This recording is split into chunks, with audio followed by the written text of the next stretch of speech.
धर्म प्रेमी सज्जनों तथा आर्य बंधुओं, मैंने आज का विषय आप लोगों को दिया सत्य असत्य पर निर्णय। सत्य क्या है और सत्य क्या है, ये बड़ा अहम विषय है और हम भारतवासियों ने विशेषकर बहुसंख्यक वालों ने सत्य और असत्य पर कभी भी निर्णय लेने का प्रयास नहीं किया, कभी भी सत्य और असत्य को जानने का भी प्रयास नहीं किया। सत्य और असत्य को ये जानना मानव मात्र के लिए परम कर्तव्य है। ये कमलेश जी, लाल भरत जी, आलोक मिश्रा जी सबने नमस्ते लिखा है और बहुत जल्दी में जुड़े हैं। बहुत बहुत धन्यवाद आप लोगों को। लेकिन मैं जो कह रहा हूँ उसे शब्द के गहराई तक पहुँचने का प्रयास करेंगे और जो हमारा मकसद है, उद्देश्य है, उस उद्देश्य की पूर्ति यहीं पर ही होगी।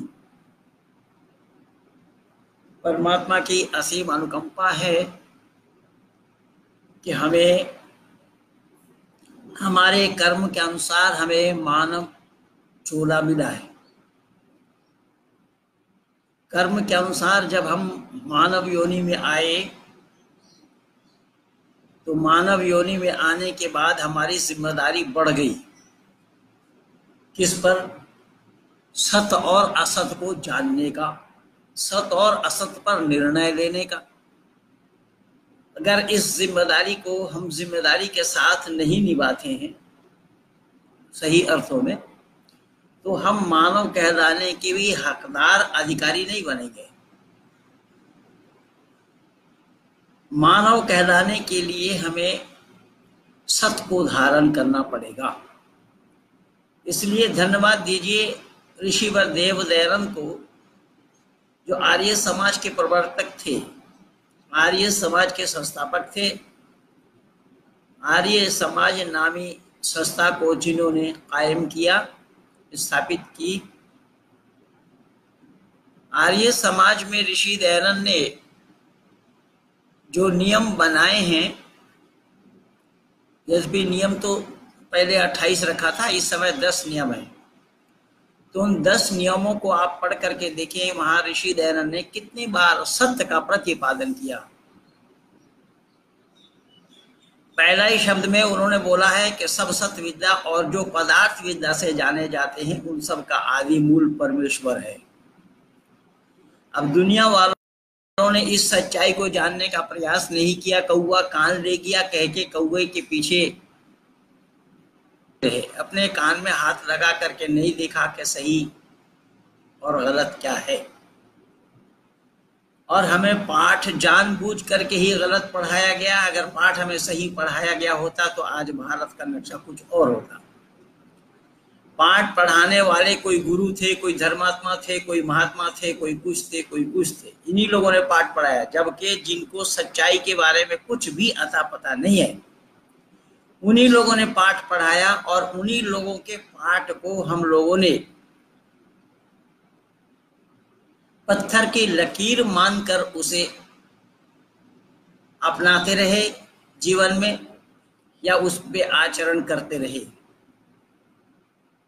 पत्थर पर लकीर जो है वो मिटने वाली नहीं होती है, और पत्थर की लकीर हमने जो माना, सत्य को नहीं असत्य को। आज विशेष करके संपूर्ण इंटरनेट जगत में, चैनलों में, टीवी चैनलों में, मीडिया तंत्र में, सब जगह मोहनदास करमचंद गांधी की चर्चा है। अब ये कमल हसन जो फिल्म कलाकार है, साउथ इंडियन है, उस फिल्म कलाकार ने कहा नाथुराम विनायक गॉडसे को वह हिंदू आतंकवादी था। बंधुओं, मैं निवेदन कर रहा हूं कि मोहनदास करमचंद गांधी के लिए हम लोग जितना जो कुछ भी कहें, मोहनदास करमचंद गांधी उस लायक नहीं थे। मैं कुछ प्रमाण आप लोगों के सामने प्रस्तुत कर रहा हूं। कल मैं अंकुर जी का भी एक वीडियो सुन रहा था, उन्होंने भी बहुत सारा प्रमाण इकट्ठा करके दिया है। अच्छा बना है, अच्छा विचार है और सत्य से ओतप्रोत है। मैं कुछ प्रमाण दे रहा हूं, चाहे कमल हसन हो या हसन कमाल हो। अब किस बात की कमाल है, किस चीज की कमालियत है, ये मैं नहीं जानता हूं, लेकिन मोहनदास करमचंद गांधी ने हमें जो पाठ पढ़ाया है वो सरासर झूठ और गलत पाठ था। भले ही प्रधानमंत्री कुछ कह रहे हों और हमारे कई नेताओं के लिए भी उन्होंने कुछ कहा, प्रधानमंत्री कोई परमात्मा नहीं है। इसलिए हमारी मान्यता है कि राजा चक्रवर्ती सम्राट क्यों ना हो, अगर वो असत बोल रहे हैं तो उसका समर्थन न करना, उसका विरोध करना। और माननीय प्रधानमंत्री जी का समर्थन मैं आज से नहीं, बहुत पहले से ही करता आया हूं। पिछले बार के लोकसभा में 4 वीडियो में बना करके दिया, इस बार भी कई बनाया हूं। लेकिन प्रधानमंत्री जी ये जो कह रहे हैं वो सरासर झूठ बोल रहे हैं, गलत बोल रहे हैं। आइए मैं प्रमाण दूं। मोहनदास करमचंद गांधी का एक बड़ा प्यारा गीत था जो अपने आश्रम में साबरमती में गाते रहे और अपने शिष्य मंडली से भी गवाते रहे।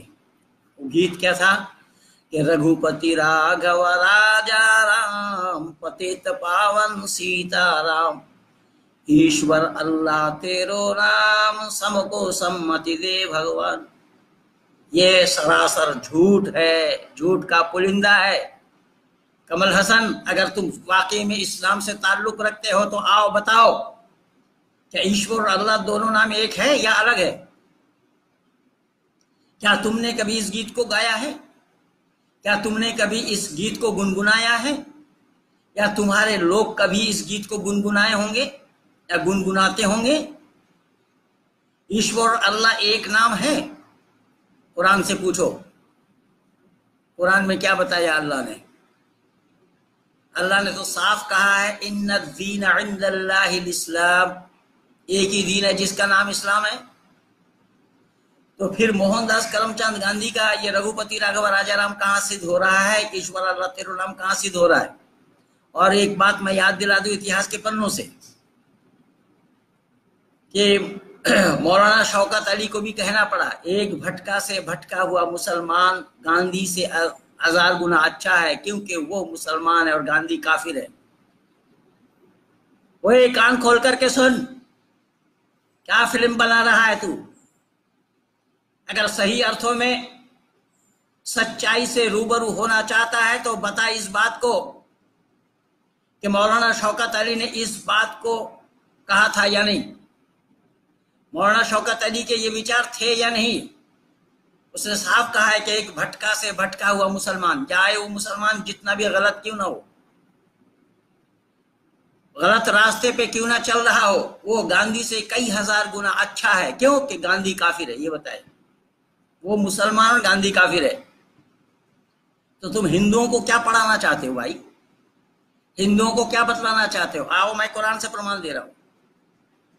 कुरान में अल्लाह ने मना किया है कि जो ईश्वर अल्लाह तेरो नाम, ये संभव ही नहीं है। अब कैसा संभव नहीं है, मैं प्रमाण दे रहा हूं। हमारे यहां ईश्वर न्यायकारी है, परमात्मा न्यायकारी है। वो सत्य चित आनंद स्वरूप है, निराकार है, अजन्मा है, अनंत है, निर्विकार है, अनादि अनुपम, सर्वाधार, सर्वेश्वर, सर्वव्यापक, सर्वयंत्रयामी, अजर, अमर, अभय, नित्य, पवित्र और सृष्टि करता है। इन सभी गुणों को एक अल्लाह से दिखाओ। अगर आप कहोगे कि भाई हम तो निराकार मानते हैं, पर कुरान का अल्लाह निराकार होगा तब तो मानोगे निराकार। कुरान का अल्लाह निराकार है क्या? कुरान का अल्लाह निराकार नहीं है। कुरान में अल्लाह ने साफ कहा है कि वयहमिलु अर्शा रब्बिका फौकहुम यौमइज़िन समानिया, कि जिस सिंहासन पर अल्लाह बैठेंगे उसको 8 फरिश्ते वो पकड़ करके उतारेंगे। तो सिंहासन पर बैठने वाला अल्लाह निराकार क्यों और कैसे होगा?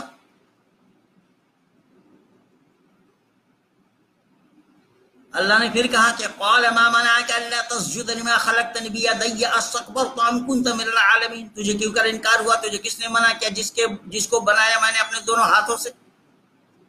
अल्लाह दोनों हाथों से आदम को बना रहे हैं, तो हाथ किसका होगा? इसीलिए तो अल्लाह बोलता है, मैं बोला मैं तो अनेक प्रमाण दिया हूं, मूसा से भी कलाम किया अल्लाह ने।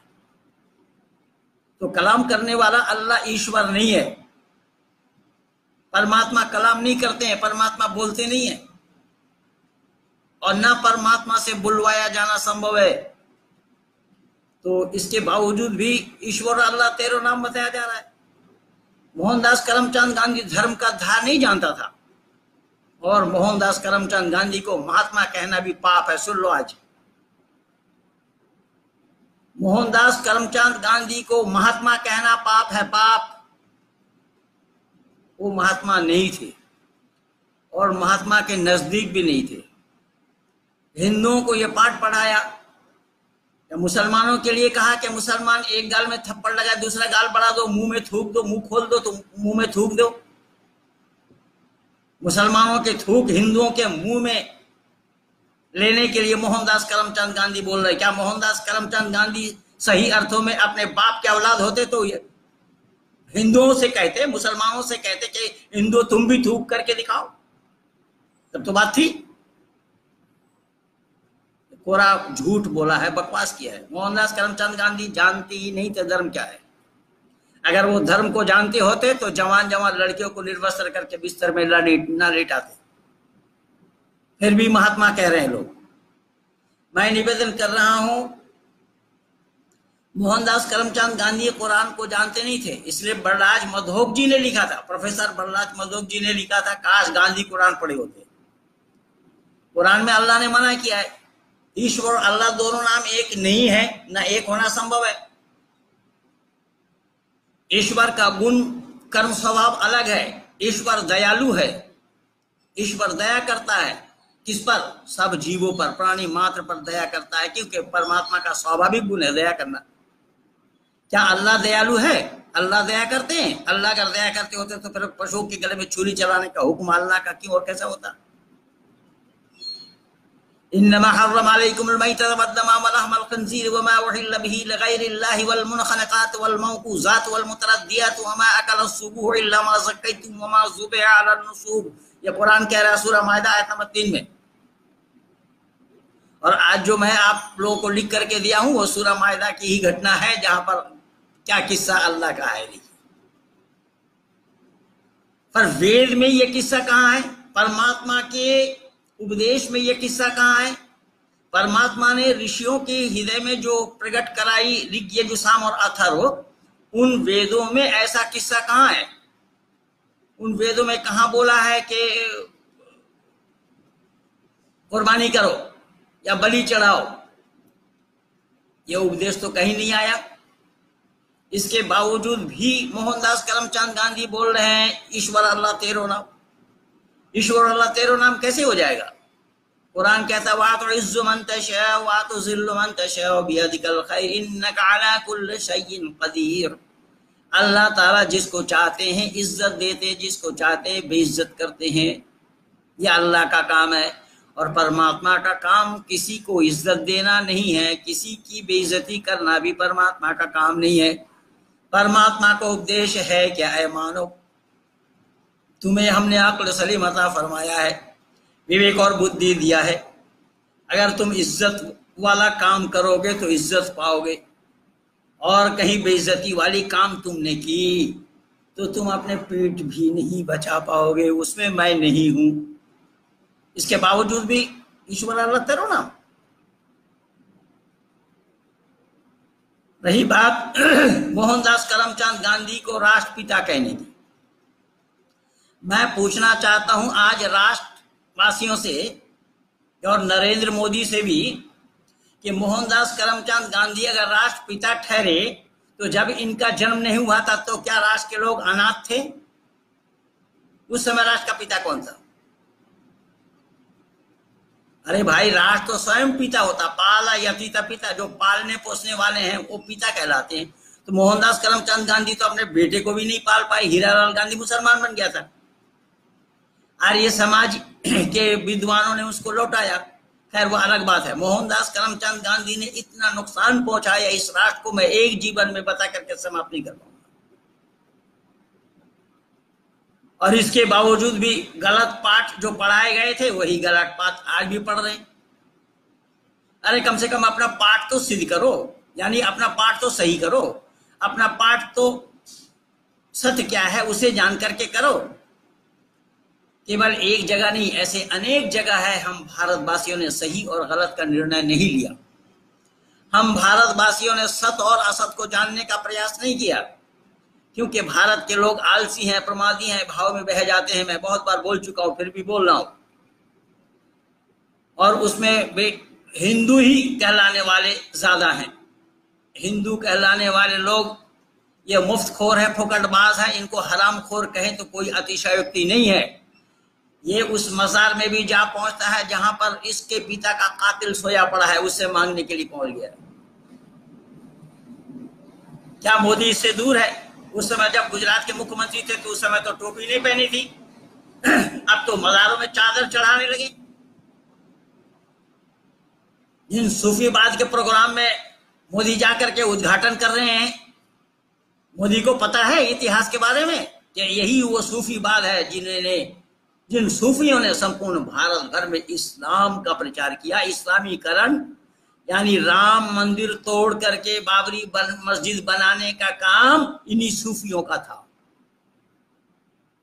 और हजारों की तादाद में हिंदुओं को कत्लेआम करते हुए वर्चस्व कायम किया और बहुतों को मुसलमान बनाया। लेकिन बनाया किनको गया? हिंदुओं को। और ये हिंदू बिना पेंदी का लोटा है। और ये आज उसी के मजार में जाकर के मांग रहे हैं। ये अपने पिता के कातिल को भी नहीं जाना, ये हिंदू इतने कम वक्त है।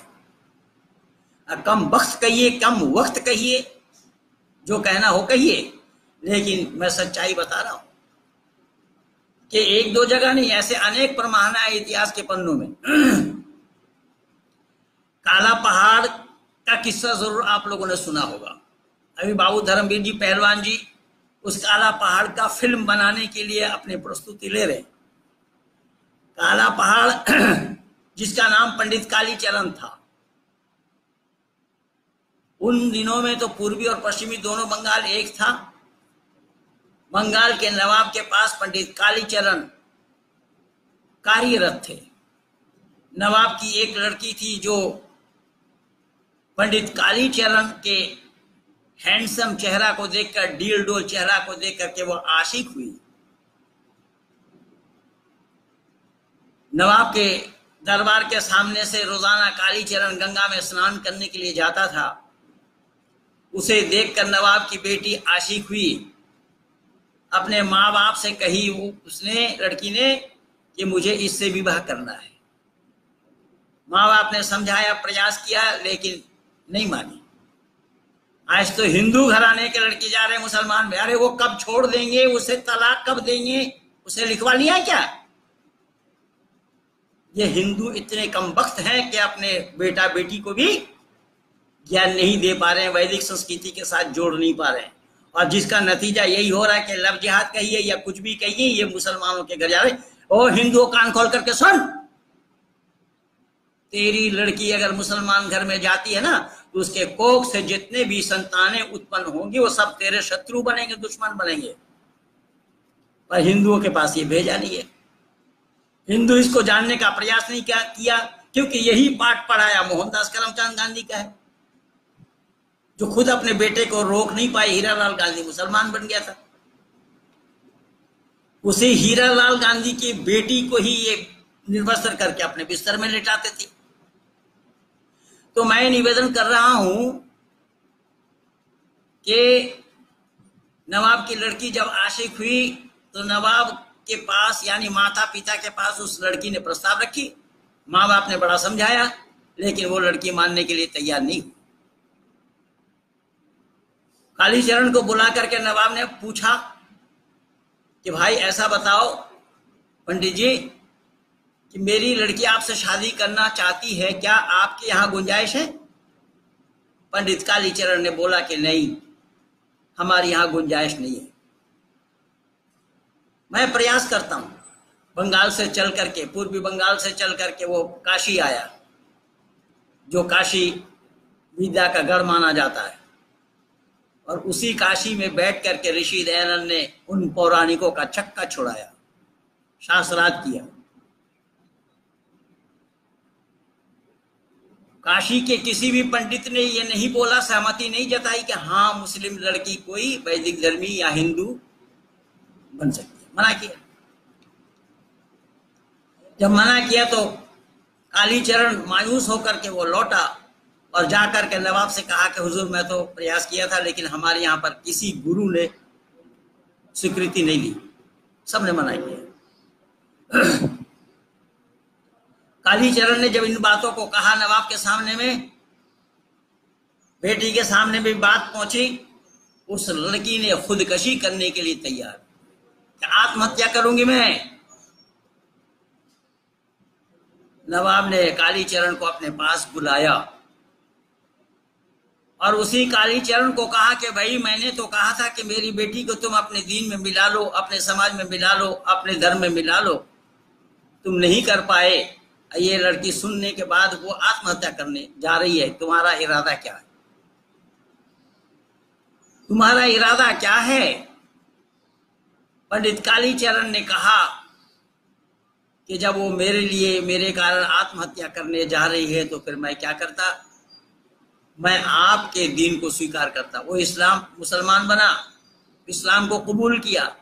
काला पहाड़ उसका नाम पड़ा जब उसने लड़की से शादी की, और वही काला पहाड़ चुन चुन करके ब्राह्मणों को मारा, 74.5 मन जनेऊ इकट्ठा किया। हिंदुओं अंदाजा लगाओ, सोच करके देखो, क्योंकि पंडित कालीचरण वीर हकीकत राय जैसे दृढ़ संकल्पी नहीं थे। वीर हकीकत राय इस्लाम को स्वीकारने के वजह जुटलाया, ये कहा कि मैं इस्लाम को स्वीकार नहीं करता और ना करूंगा। वीर हकीकत राय को फांसी दी गई, लेकिन पंडित कालीचरण वो दृढ़ संकल्पी नहीं था, वह मुसलमान बन गया। मैं पूछना चाहता हूं मोहनदास करमचंद गांधी से कि रघुपति राघव राजा राम पतित पावन सीताराम ईश्वर अल्लाह तेरो नाम कहां चला गया? ईश्वर अल्लाह तेरो नाम, अगर ये बात सही है तो ये कहां लागू हो रहा है? किस जगह लागू हो रहा है? किन के लिए लागू हो रहा है? क्या केवल हिंदुओं के लिए लागू होना संभव है?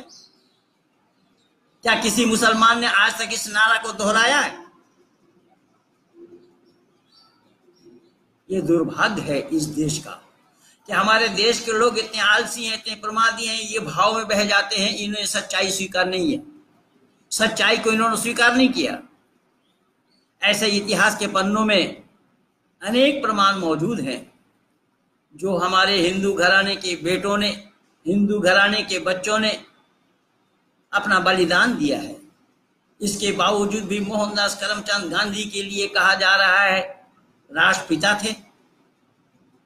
वो राष्ट्र के पिता क्यों और कैसे थे? वो तो हीरालाल गांधी के ही पिता नहीं बन पाए जिनको जन्म दिया कस्तूरबा के साथ मिलकर के। उसी के ही पिता नहीं बन पाए तो देश के क्या पिता बनेंगे वो? इसलिए पाठ सरासर गलत है। गलत है, एक दो जगह नहीं, ऐसे अनेक जगह का पाठ गलत पढ़ाया गया। मैं छोटा सा उदाहरण दे रहा हूं, कुछ विषय बड़ा लंबा है। मैं निवेदन कर रहा हूं कि मोहनदास करमचंद गांधी नहीं, हमारे देश में सही को गलत और गलत को सही पढ़ाया गया है, बताया गया है। प्रमाण देता हूं मैं। हमारे इस देश में अर्जुन को केवल वीर कहा गया। जिस अर्जुन ने अपने जिंदगी में कभी झूठ नहीं बोला, बड़े भाई को जुआ खेलने से रोका, ऐसे अर्जुन को हमने केवल वीर कहा है। और जिन्होंने घर के संपत्ति को जुआ के बाजी में हारा उससे भी तसल्ली नहीं हुई, घर के कुल बधू को भी जुआ के बाजी में लगा दिया, उन्हें धर्मराज कह रखा। अरे वो हिंदुओं, कान खोल करके सुनो, विशेषकर प्रधानमंत्री जी सुनिए आप, अगर एक जुआड़ी धर्मराज है तो अधर्मराज किसको कहने जाएंगे आप? भले ही आप केदारनाथ जाएं या नाथ केदार जाएं, केदारनाथ के गुफा में बैठने से ही आप धर्म के जानकार नहीं बन सकते। धर्म के जानकार बन सकते हैं आप धर्म को पढ़ने पर आरएसएस में तो धर्म की शिक्षा दी नहीं जाती जिसके आप प्रचारक रहे। आरएसएस वाले धर्म को जानते नहीं है। केशव बलराम हेडगेवार जी भी धर्म को नहीं जानते थे। उन्होंने तो केवल युवाओं को इकट्ठा करके राष्ट्रीयता का पाठ पढ़ाया। ऐसा राष्ट्रीयता का पाठ ऋषि दयानंद ने भी पढ़ाया। ऋषि दयानंद का और अवदान है। खैर मैं उधर नहीं जाना चाहता, मैं कुछ प्रमाण देना चाह रहा हूं। जब एक जुआड़ी को धर्मराज कहा गया है और वेद मुकद्दस में आदि सृष्टि में आया है जुआ खेलना पाप है। परमात्मा का उपदेश है खेती मत कर, जुआ मत खेल, खेती कर, जुआ मत खेल। जब खेती कर, जुआ मत खेल, ये वेद मुकद्दस में ऋषियों के द्वारा परमात्मा ने कहलवा दिया मानव मात्र के लिए कि खेती करना, जुआ खेलना नहीं, जुआ खेलना पाप है। तो फिर एक जुआड़ी को धर्मराज क्यों और कैसे कहा गया? कहां आपने जाना सच्चाई को? कहां आपने इतिहास का पन्नों को पलटा है? केवल इतना ही नहीं, मैं निवेदन कर रहा हूं कि राजा अश्वपति भी चिल्ला रहे हमारे देश में कोई जुआड़ी नहीं, कोई शराबी नहीं, कोई व्यभिचारी नहीं, कोई चोर तक नहीं है। अरे जिस देश में जुआड़ी, व्यभिचारी, शराबी, चोर तक नहीं, उस देश में एक जुआड़ी को धर्मराज कहना कहां तक सही? आओ, किसके पास प्रमाण है? पाठ गलत पढ़ाया गया है और पाठ पढ़ाने वाले, गलत पाठ पढ़ाने वाले यही मोहनदास करमचंद गांधी जैसे लोग थे जो ईश्वर अल्लाह तेरो नाम बता रहे हैं। केवल इतना ही नहीं, मैं निवेदन करूंगा कि जिसने परमात्मा को नहीं माना, परमात्मा को सरासर इनकार किया, गौतम बुद्ध, उस गौतम बुद्ध को भी लोगों ने महात्मा कह दिया है। महात्मा का परिभाषा क्या होता है? महान आत्मा, जिनकी आत्मा महान हो। तो आत्मा को महान बनाया जाता है या स्वतः अपने आप आत्मा महान होता है? तो पता लगा हमारे ऋषि मुनियों के द्वारा कि नहीं, आत्मा को महान बनाया जाता है। आत्मा को महान बनाने के लिए क्या तरीका है? तो यम, नियम, आसन, प्राणायाम, प्रत्याहार, धारणा, ध्यान और समाधि को अपनाते हुए आत्मा को महान बनाया जाता है। आत्मा का सर्वांगीण विकास किया और कराया जाता है। जो आत्मा का सर्वांगीण विकास हो जाए तो उसी आत्मा को महात्मा कहा गया। तो जब वो गौतम बुद्ध ने परमात्मा को ही नहीं माना, परमात्मा को मानने से इनकार कर दिया, जो नास्तिक है, परमात्मा को मानने से इनकार कर दिया, वेद को मानने से भी इनकार कर दिया, तो वो महात्मा कहां से हो जाएंगे? कैसे हो जाएंगे? महात्मा थे या नहीं, मैं प्रमाण दे रहा हूं। जब ये साधना में बैठे रहे, सुजाता नाम की एक महिला हलवा या पायस बना करके ले आई और महात्मा के सामने प्रस्तुत करते हुए कहली, महात्मा जी बीन के तार को इतना न कसिए जो टूट जावे, इतना ढीला भी छोड़ना उचित नहीं जो बजना बंद कर दे। अर्थात शरीर माधम कुलु धर्म साधनम, शरीर की रक्षा करना धर्म है। बड़ी लंबी कहानी है। और इस हलवा का सेवन करने के बाद फिर तप में मग्न हुए। काफी अरसा के बाद लोगों ने इनको महात्मा बुद्ध कहा, जबकि ईश्वर को न मानने वाला नास्तिक नहीं कहलाता। वेद निंदक जो है उसको नास्तिक कहा जाता है। मैं पहले पिछले दिन बोला था कि वो नास्तिकता में आस्तिकता भरी हुई है। तो जब ये महात्मा बुद्ध बने तो जिस राजपाट को इन्होंने ठोकर मारी थी उसी राज की तरफ लौटे। भारत के माताओं को यह पता होना चाहिए कि एक माँ थी उन दिनों में जिन माँ का नाम यशोधरा था। माँ यशोधरा चिल्ला चिल्ला कर कह रही थी कि ऐ दुनिया के लोगों, हो सकता है यह आप लोगों के लिए महात्मा हो, लेकिन मेरे के लिए दुरात्मा से खाली नहीं। क्योंकि इनको अगर पत्नी व्रत धर्म का पालन नहीं करना था तो इन्होंने मुझसे विवाह क्यों किया? यह आरोप किन पर लगा भाई? ये दोष किन पर लगा? क्या नरेंद्र मोदी जी को पता है? हमारे प्रधानमंत्री जी को पता है? बिल्कुल नहीं। इसलिए मैं निवेदन कर रहा हूं कि जो नास्तिक था, जो वेद को नहीं मानता था, हमारे देश के लोगों ने उनको महात्मा कह दिया है। इसी प्रकार इतिहास के पन्नों में आप हर जगह जहां बोलेंगे मैं वहीं से दिखा दूंगा। आदिगुरु शंकराचार्य को लोगों ने वेद उद्धारक कहा, जबकि आदिगुरु शंकराचार्य वेद जानते भी नहीं थे। आदिगुरु शंकराचार्य अगर वेद जानते होते तो हम ब्रह्मस्मि ना कहते, जबकि वेद में आया है ईश्वर, प्रकृति और जीव ये तीनों अलग अलग हैं। द्वा सुपर्णा संयुजा सखाया समानम वृक्षम परेश जाते तयोरन्य पिप्पलम स्वादवती अनशननु अभिचाक्षिति। ईश्वर का उपदेश है। ऋषियों के द्वारा परमात्मा ने मानव मात्र को यह उपदेश दिया है कि ईश्वर, प्रकृति और जीव ये तीनों समकालीन हैं। तीनों में से एक दूसरे से कोई छोटा नहीं, कोई बड़ा नहीं है, तीनों बराबर से है। एक ज्ञान में परिपूर्ण है, एक ज्ञान शून्य है और एक में ज्ञान है और कुछ अज्ञानता है। तो जीवात्मा अपनी अज्ञानता को दूर करने के लिए परमात्मा का सानिध्य प्राप्त करना चाहता है। अब इन सच्चाई को दुनिया वालों ने जाना नहीं। शंकराचार्य ने बोला अहम ब्रह्मस्मि, मैं ब्रह्म हूं। भाई अगर आप ब्रह्म हैं तो ब्रह्म को ढूंढ क्यों रहे हैं आप? जवाब देना स्वामी स्वरूपानंद, जो इतना चिल्पो कर रहे हैं या करते हैं। यही स्वरूपानंद थे जब पिछले दिनों में राम मंदिर मामला चला, जब शिला पूजन की बात आई थी, जो रथ यात्रा घुमाया जा रहा था भारत भर में, इन्होंने गिरफ्तारी दी थी आजमगढ़ के फूलपुर जिला में। यही स्वरूपानंद। अरे तुम्हारा गुरु ही एक मत नहीं, तुम्हारे गुरुओं के एक राय नहीं, तुम्हारे गुरु कोई कुछ कह रहे हैं, कोई कुछ कह रहे हैं हिंदुओं।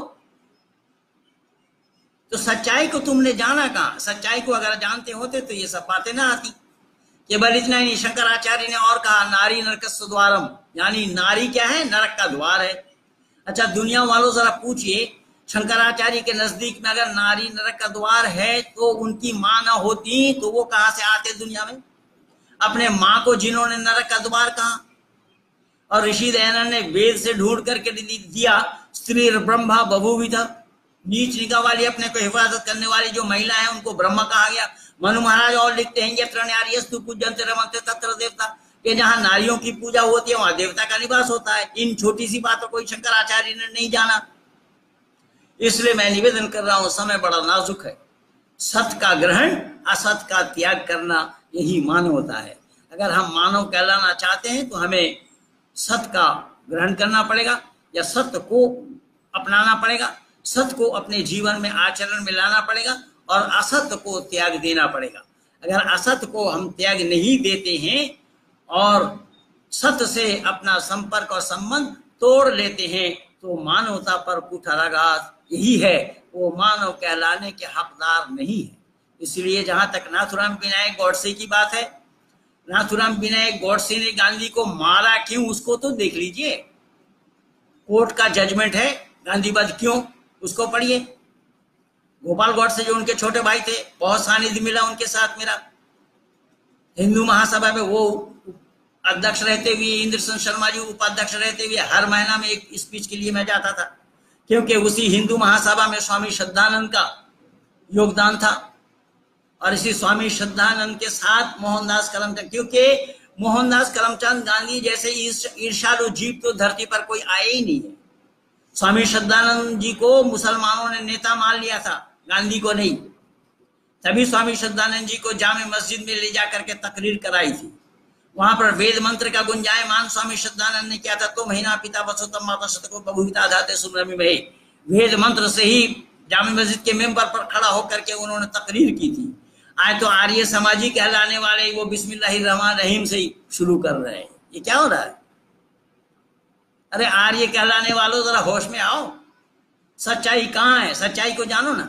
ऋषि दयानंद ने तो इस सच्चाई के लिए विष के हलाहल को अनेक बार, एक दो बार नहीं अनेक बार अपने गले के नीचे उतारा, केवल सत्य का प्रतिपादन के लिए। और सत्य तो आर्य समाजी ही नहीं मानते हैं तो गैर लोग, गैर कहां से मानेंगे? इसलिए मैं निवेदन कर रहा हूं, बड़ी लंबी कहानी है और नाजुक समय है, हमें सब मिल करके पाठ गलत पढ़ा रहे। नाथुराम विनायक गॉडसे ने अगर मोहनदास करमचंद गांधी को माना तो इस राष्ट्र के लिए मारा, राष्ट्र के लिए। नाथुराम विनायक गॉडसे का व्यक्तिगत कोई नुकसान नहीं हो रहा था, उनकी संपत्ति जब्त नहीं हो रही थी, वो संपत्ति से वंचित नहीं हो रहे थे, उन्होंने इस राष्ट्र के लिए मारा। और मोहनदास करमचंद गांधी को जहां तक अहिंसा परमो धर्म का मसीहा बताया जाता है, अहिंसा परम धर्म मोहनदास करमचंद गांधी का नहीं था, गौतम बुद्ध का था। और गौतम बुद्ध से भी हिंसा हुई है, वो कुमारिल भट्ट को पहाड़ के ऊपर से नीचे गिराया था, क्या ये हिंसा नहीं था? मोहनदास करमचंद गांधी अगर अहिंसावादी होते तो मरने से 10 दिन पहले मदन पाहवा ने बम मारा था, निशाना चूक गया, मदन लाल पाहवा को गिरफ्तार कर लिया गया। कहाँ गया था मोहनदास करमचंद गांधी का अहिंसा? मदन लाल पाहवा को गिरफ्तार कर लिया, सजा भुगतनी पड़ी। अगर मोहनदास करमचंद गांधी अहिंसावादी थे तो नाथूराम विनायक गॉडसे की गोली मारने के बाद, वो तो गोली बची हुई थी, वो तो चिल्ला रहे थे कि हम अपने आप भी मर सकते, लेकिन मैं मरूंगा नहीं, मैं दुनिया वालों को बताना चाहता हूं कि मैंने क्यों मारा। उस सच्चाई को उजागर करो ना, उस सच्चाई को सामने प्रस्तुत क्यों नहीं कर रहे भारतवासियों के सामने?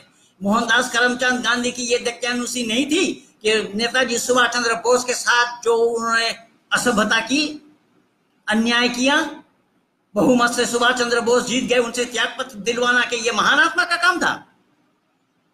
किसको आना हो आओ सामने, मैं बताऊंगा सच कहां है।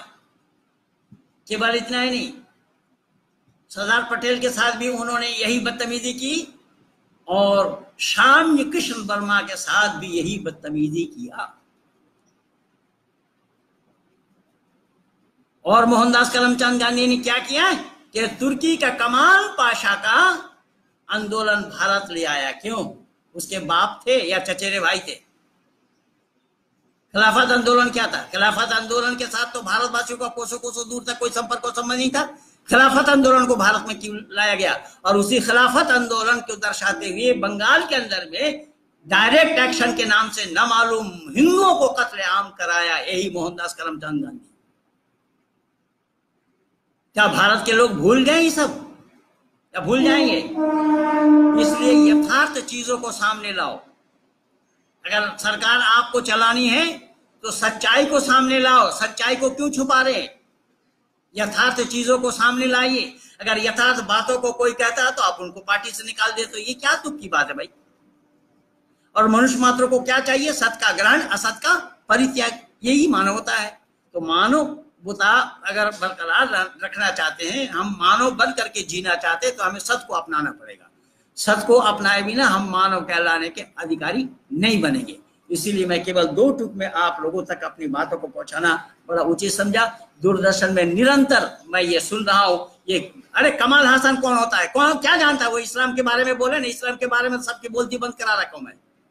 आज जो लिख करके दिया है किस्सा, यह कुरान का किस्सा है। ये झगड़ा तो अल्लाह का ही कराया हुआ है। आदम को बनाया, उनके संतानों को बनाया, उनके दोनों संतानों को भी लड़वा दिया, और उसको दफनाया कैसे? वो ज्ञान कौवा से अल्लाह दे रहे। अरे यार क्या तमाशा है, कौवा से अल्लाह मानव को ज्ञान दे रहे, ना मालूम क्या बात है, मैं समझ नहीं पा रहा हूं। इसीलिए सच्चाई क्या है उसको जानो। सच्चाई को अपनाए बिना, सत्य को अपने जीवन में उतारे बिना, आचरण किए बिना हम मानव कहलाने के हकदार नहीं बनेंगे। इसलिए मोहनदास करमचंद गांधी की जो गलती थी वो एक जन्म में बता करके, सुना करके समाप्त किया जाना संभव नहीं होगा। परत दर परत खुलता चला जाएगा। बहुत सारे विद्वानों ने इस पर किताब लिखी है।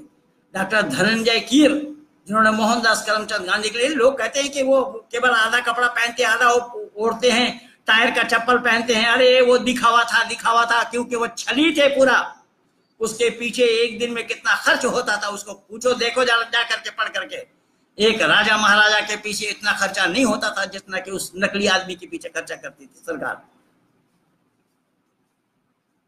ये दिखावा था, बनावटीपन था कि एक कपड़ा पहने, एक कपड़ा ओढ़े। वो कब सरसों का तेल का मालिश कब करते थे, कितना सरसों का तेल लगता था उसमें, और मालिश किन से करवाया जाता था, किस तरीके से क्या होता था, दिन में क्या लेते थे, सुबह में क्या लेते थे। एक छोटा सा उदाहरण और दे करके वाणी को विराम देते। मोहनदास करमचंद गांधी बते, मैं अहिंसा वाली हूं, मैं दूध नहीं पीऊंगा गाय का। तो क्या करेंगे आप?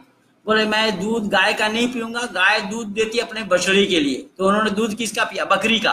तो क्या मोहनदास करमचंद गांधी ये नहीं समझ पाए, नहीं जान पाए कि गाय अगर दूध देती है अपने बछड़ों के लिए, तो बकरी किसके लिए दूध देती है? मोहनदास करमचंद गांधी के लिए। अब भारतवासियों ने इस पर आज तक चिंतन करने के लिए तैयार नहीं, समझने के लिए तैयार नहीं। अरे गाय अगर दूध देती है बछड़े के लिए तो गाय तो एक बच्चा देती है, और बकरी 4 बच्चा देती है, 2 3 4 बच्चा देती है। एक का हक तो नहीं मारा, एक का अधिकार तो नहीं मारा, 4 का मार दिया, फिर भी महात्मा बने बैठ फिर रहे हैं। तो हमारे लोगों की ही गलती है, हमने सही और गलत का निर्णय नहीं लिया, हमने सही क्या है और गलत क्या है इसको जानने का भी प्रयास नहीं किया, इसलिए सारा बखेड़ा यही हो रहा है। तभी तो ये हो रहा है कि एक सत्य को उजागर करने वाले को असत्य के पक्षधर सारे बायकाट कर रहे हैं। अब उसको देश से निकालने की बात की जा रही है, उसको देश को निकाल देंगे, देश से निकाल देंगे। क्यों? देश को लूटा है उन्होंने, तुम लोगों जैसा। जो देश को लूट रहे हैं वो कह रहे हैं देश के रक्षक को कि देश से निकाल देंगे। बताइए, बदतमीजी नहीं तो और क्या है? ये सब क्यों सुनना पड़ा आप लोगों को? केवल इसलिए कि आप लोगों ने सत्य को तिलांजलि दिया है, आप लोगों ने सत्य को अपने जीवन में उतारने का प्रयास नहीं किया, आप लोगों ने सत्य को बिल्कुल किनारे कर दिया। इसीलिए अगर मानव कहलाना चाहते हैं तो सत्य को ग्रहण करें, सत्य का धारण, असत्य का वर्जन। इसीलिए ऋषि दयानंद ने आर्य समाज के 3रा नियम में लिखा है, 4था नियम में लिखा है, सत्य को ग्रहण करने में और असत्य को छोड़ने में सर्वदा उद्यत रहना चाहिए। किसको? मनुष्य मात्र को। दयानंद ने वहां नहीं कहा केवल आर्य समाजियों को। आर्य समाजियों ने भी सत्य को अपनाया नहीं। अगर ये सत्य को अपनाते होते तो आज संपूर्ण विश्व के आंगन में केवल और केवल वैदिक सिद्धांत ही होता, वैदिक सिद्धांत का ही प्रतिपादन होता। लेकिन दुर्भाग्य यह है कि वैदिक सिद्धांत के रक्षक जहां से होनी थी, ऋषि दयानंद भवन में इस्लाम के प्रचारक बैठे हुए। ये है आर्य समाज। इसलिए बंधु, ये सारा देख करके मैंने अपनी सदस्यता निरस्त करवा दी आर्य समाज से। मैं कई बार बोल चुका हूं आप लोगों को। इसलिए मैं केवल ऋषि दयानंद के विचारधारा से प्रभावित हूं, वैदिक सिद्धांत, वैदिक मर्यादा से प्रभावित हूं। वैदिक विचारधारा को जन जन तक पहुंचाने के लिए मैं प्रतिज्ञाबद्ध हूं, मैं व्रती हूं। मैं अपने सारे बच्चों को इसी परंपरा में पाला है। खैर, व्यक्तिगत बात मैं कहना नहीं चाहता। मैं ये निवेदन करूंगा कि मेरी इस सच्चाई को जान करके, सुन करके, समझ करके ज्यादा से ज्यादा आप लोग इस वीडियो को शेयर कीजिए, सब्सक्राइब कीजिए, लाइक कीजिए, औरों तक पहुंचाने का प्रयास कीजिए। इतने जल्दी में जितने जितने लोग जुड़े। नमस्ते पंडित जी। क्यों लिखा है? प्रियान पटेल। नमस्ते पंडित जी। ऐसा क्या करें कि जिससे हमारे सभी भाई बहन जिनको जबरन विधर्मी बनाया गया उनको वापस कैसे सनातन धर्म में वापस लाया जाए? अरे सनातन धर्म में तो वापस लाओगे आप, आपकी हाजमा दुरुस्त होगी तब तो लाओगे। मैंने देखा कि एक माँ बाप की बेटी मुसलमान में चली गई, माँ बाप को कोई दुख नहीं है, और उसी माँ बाप का एक बेटा मुसलमान घर से लाया तो ये माँ बाप घर चलने नहीं देते उनको। ये है हिंदू। तू ही सुधर जाए पहले, मोहन भागवत को सुधारो पहले। वेद के सानिध्य में आए बिना कल्याण नहीं है। वेद के सानिध्य को प्राप्त किए बिना कल्याण मानव का नहीं होगा। इसीलिए वेद को जानना पड़ेगा, वैदिक सिद्धांत को जानना पड़ेगा, वैदिक मर्यादा को जानना पड़ेगा, वैदिक परंपरा को जानना पड़ेगा, वेद अनुसार अपना जीवन यापन करना पड़ेगा। पर ये हिंदू कहलाने वाले जो वेद को नहीं जानते, स्वामी विवेकानंद उसी को ढो रहे हैं, जो वेद का वाह नहीं जानते। अनेक प्रमाण है मेरे पास। गुरुजी, इन सभी को सही करने के लिए सत्य में रहना जरूरी है। इस बात को सबको समझना पड़ेगा। मैं वही तो बोल रहा हूं कि जो सच्चाई के लिए लड़ रहे हैं और जो असत्य को अपनाए हुए हैं, जो राष्ट्र को खोखला बना रहे हैं, राष्ट्र का संपत्ति लूट रहे हैं, वो उसी विरोध कर रहे हैं, उसको देश निकाला कर रहे हैं। यही तो मैं बोला अभी। इसलिए हिंदुओं को जागना पड़ेगा। पर हिंदू जागेगा कब? हिंदू नाम आप जब बोलेंगे ना तो पहले पूछा जाएगा कौन हिंदू, क्योंकि हिंदुओं में भी हिंदू है। वो शाकाहारी हो या मांसाहारी, सदाचारी हो या दुराचारी, निर्व्यसनी हो या व्यसनी, ढोंगी हो या पाखंडी, धूर्त हो या चली, सभी अपने को राग देवता कह रहे हैं, हिंदू कह रहे हैं। तो हिंदू क्या है फिर? अभी पिछले दिन नहीं देखा एक सन्यासी गले में दुनिया भर का कंठी माला लगाए हुए, रुद्राक्ष लगाए हुए, वो बोलेगा बलि चढ़ाओ। यही तो है हिंदू। इसीलिए जब इस दुराचार से दूर हटेंगे तभी बात बनेगी।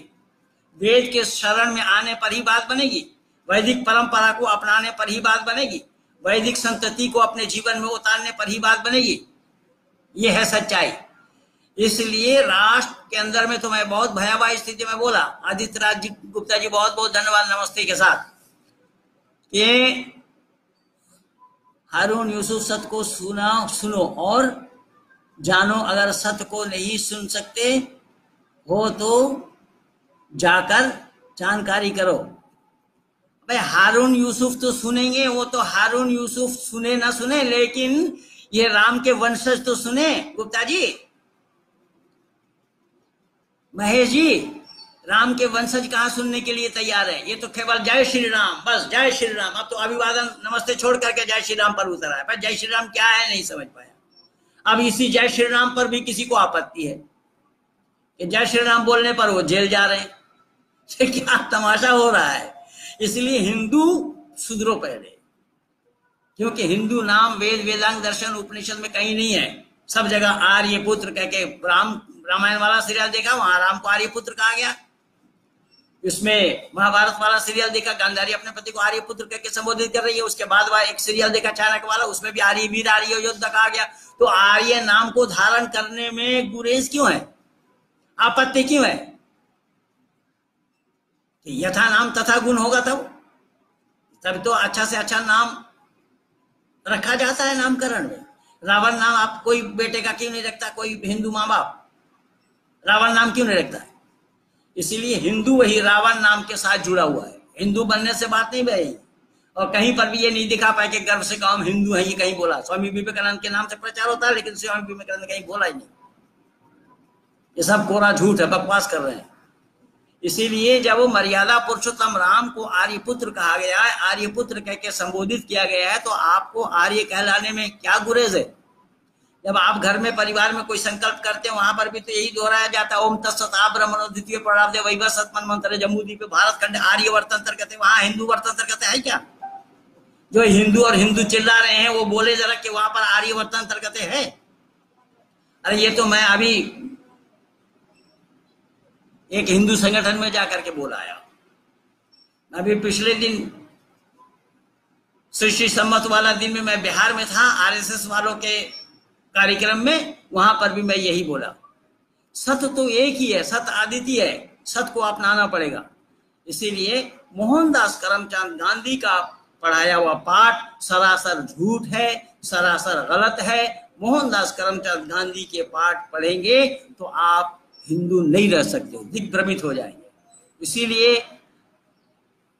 नाथुराम विनायक गौडसे ने अगर अपनी बलिदान दी, मारा, तो वो इसी कारण मारा, वो गिनाते हुए मारा, दिखाते हुए मारा कि मैं मर सकता था लेकिन मैं मरूंगा इसलिए। इसमें गोली बची हुई है, किसी के हाथ लग सकते हैं। पुलिस चिल्लाया उन्होंने कि मैं दुनिया वालों को बताना चाहता हूं कि मैंने क्यों मारा। कोर्ट का जजमेंट है, उसको पढ़ करके देखिए। फिर नाथुराम विनायक गौडसे कोई अपनी संपत्ति लूटी जा रही थी उनकी, केवल मोहनदास करमचंद गांधी की दकियानुसी को उन्होंने सहन नहीं किया। आ जाओ कमाल हसन, क्या पता है तुम्हें, क्या फिल्म बनाते हो? आओ, अगर हिम्मत है तो मेरी इस विचार का फिल्म बना करके दिखाओ। सत्य से कोसों दूर है। सत्य को ये लोग जानते नहीं है और न सत्य को जानना चाहते हैं। इसीलिए मैं अधिक न लंबा करता हुआ, 45 मिनट हो गया है। आप सब जितने भी लोग जुड़े हैं सबका अभिवादन स्वीकार करता हूं। सबने नमस्ते लिखा है और मैं भी अपने तरफ से आप सब लोगों को नमस्ते बोल रहा हूं। इन्हीं शब्दों के साथ मैं अपने वाणी को यहीं पर ही विराम दे रहा हूं। आप सब लोगों को बहुत बहुत धन्यवाद।